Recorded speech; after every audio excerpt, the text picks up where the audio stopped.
Okay, if you're chasing a sub-3 hour marathon, there's a strong chance you've got a half marathon booked 4 to 6 weeks before race day. And there's an even stronger chance you're about to ruin your marathon in that race. Not because the half marathon is a bad idea, because of how you'll run it. I'm Lee Grantham. I ran a marathon in 2 hours and 21 minutes, and I was the British champion for 100K. But more importantly, I've coached this transition with marathon runners who were running between 3:05 and 3:55, who were convinced they were plateauing, frustrated, and then big breakthrough within a relatively short amount of time. And now I help runners to do the same. So if you've got the work ethic, the discipline, and ideally a positive attitude, and you want the coaching, the guidance, and the knowledge of somebody who's been there and helps runners to get there, then please book a coaching call in the link in the description. And I see the same trap all the time. You line up for that half marathon, you see in the calculator the equivalent time, 1 hour 24,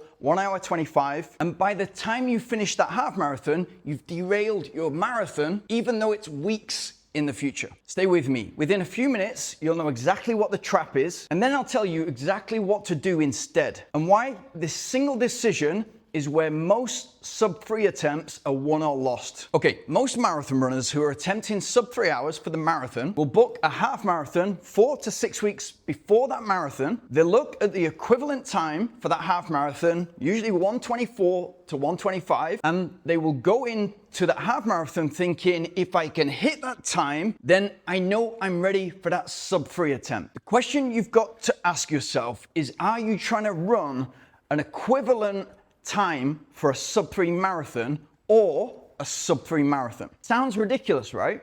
It is what derails most people's sub-3 attempts. But why exactly is that? Well, the major thing is you're cashing in your fitness. You've been building all this fitness towards the marathon. You're in marathon training, and then you're trying to cash in your fitness 5 weeks before the big event. So not only are you on the back foot to start that half marathon with, because you're in marathon training, you're training towards the marathon, and you're on fatigued, trained legs that are building towards the big A goal, what you're also about to do is blunt training for the next 2 to 4 days, best case, and possibly derail training for the next 1 to 2 weeks. And that happens whether that half marathon goes well or not. And if it goes badly, psychologically, you're already telling yourself, I'm not ready for that sub-3. And so mentally, you're writing yourself off, even though there's another 6 weeks of progression to go before the main A goal. So what should you do instead? Timing is everything.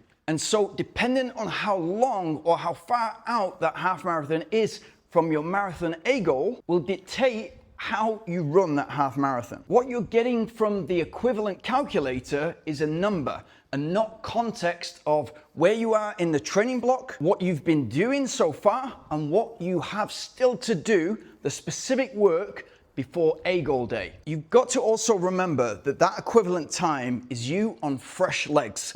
And in order to be on fresh, tapered legs, for that half marathon, if the timing is out and it's too close to the marathon, will mean that we're detraining, usually when we're meant to be investing and loading that fitness ready to freshen up just in time for the marathon. So option one, and I love doing this because you get everything from the half marathon race. You get the race practice while still building towards the main goal. So I'll do 2-3 miles, easier than marathon effort, and then do the half marathon at marathon effort. So finish those first 2-3 miles as close to the gun as possible, line up and run the half marathon at marathon effort, and then immediately after the race, another 2-3 miles, just less than marathon effort. So you're running 17 to 19 miles or about 28 to 30K, all very specific to what we're trying to do in the not too distant future in the marathon. Now you might be already asking, marathon effort, what do you mean? I'll come to that in a second. Option two,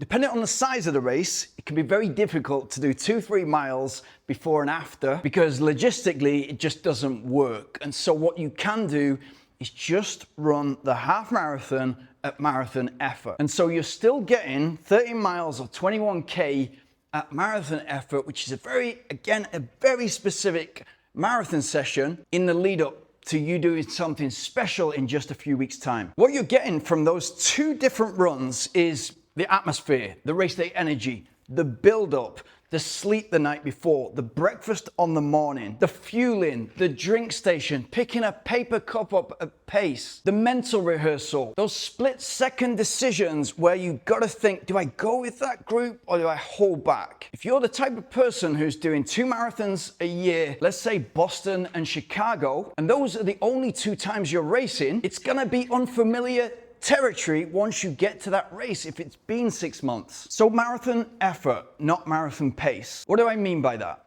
So most of the runners that I work with feel like they've hit a plateau. They've been running for 5 to 10 years. They brought the marathon time down from 4 hours to 3 hours 10. And for the last 3 years, they've been stuck between 3:10 and 3:15, and they feel they've hit their limit. And then all of a sudden, 13 weeks later, they're running a lot faster than 3 hours for the marathon. And that's because they've improved many things that they are doing in training and a supporting activity. But one of the things that they do well, and you can see this if you open up your own Garmin and you've done a few marathons, is you'll be able to see your average heart rate. And so if your average heart rate is 160 for the last 3 marathons, the chances are it's not going to change so much. Unless you're right at the start of your marathon journey, you're running 5 hours, and in the future, you're going to be running sub-3. But what that 160 beats will look like in the marathon is you starting lower and this gradual drift up as you have this progression in effort, and if you've trained right, a progression in pace. So a heart rate graph might look like you started at 155 beats, you finished at 165 beats, and the average was 160 beats.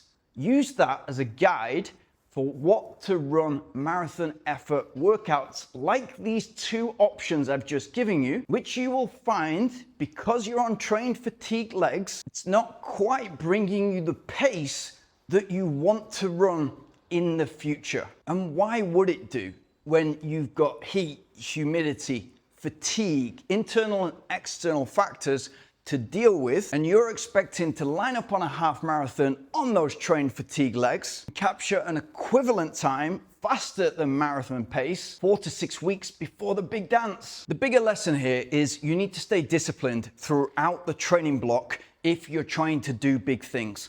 And if you're trying to make a major breakthrough with your marathon time, that takes discipline, it takes patience. And for those guys that were running 4:30 and are now running sub-3, it meant letting go of what had worked so far to lean into a new way of doing things. And that takes trust in the process. That trust in the process is tested when you line up for a half marathon and your job on the day is to run it to the effort that you're going to be able to sustain for the full distance just a few weeks from now. So if you get carried away because it's race day, if you start racing with your peers and you derail that marathon 6 weeks from now, you will find out about it not in the first 10K, not even in the first half, but when it really counts in the final third, where you're supposed to be digging in and passing people to run that negative split, that's when you're gonna realize it. And the great thing is, you'll have enough time in that 14K or 8 miles to think through all the things that you could have done differently,